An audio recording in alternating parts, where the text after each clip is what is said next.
Miss universe और actress Sushmita Sen उन celebs में से हैं जो हमेशा कम शब्दों में बड़ी बात कहती हैं। उन्होंने हमेशा वही किया जो उनके दिल ने कहा। हाल ही में उन्होंने बड़ी बेटी रैनी को गोद लेने की लंबी प्रक्रिया के बारे में बात की। उन्होंने बताया कि किस तरह अदालत में लंबी लड़ाई के बाद वो रैनी को गोद ले पाएं। सुष्मिता सेन ने बताया कि रैनी को गोद लेने की कानूनी लड़ाई तब शुरू हुई जब वो 21 साल की थी और ये 24 साल की उम्र तक चली। डॉक्टर शीन गुरीब की यूट्यूब चैनल पर बातचीत के दौरान उन्होंने कहा, जब मैं 21 साल की हुई तो मुझे पता था कि मुझे यही करना है। उस समय से लेकर 24 साल की उम्र तक कानूनी लड़ाई चली। उस दौरान मेरी बेटी मेरे फोस्टर केयर में थी, लेकिन हमेशा यही डर रहता था कि अगर फैमिली कोर्ट ने मेरे पक्ष में फैसला नहीं दिया तो वो बच्ची को वापस ले लेंगे। अभी बच्ची मुझे माँ कहने लगी थी।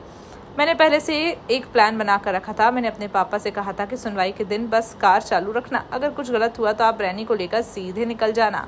मेरे पापा ने कहा, अब तुम हद पार कर रही हो, ऐसा कुछ नहीं करेंगे। लेकिन मैं बहुत जिद पर थी। मैं अपनी बेटी को किसी भी हालत में जाने नहीं देना चाहती थी।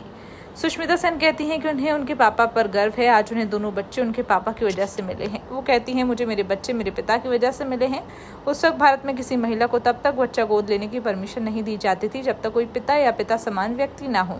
अदालत ने मेरे पापा से कहा कि वो आर्थिक स्थिति दिखाएं और अपनी आधी संपत्ति मेरे नाम कर दें। तब मेरे पापा ने जवाब दिया कि मैं बहुत अमीर नहीं हूँ, आधी संपत्ति देने से कोई फर्क नहीं पड़ेगा, इसलिए मैं अपनी पूरी संपत्ति अपनी बेटी के नाम करने आया हूँ।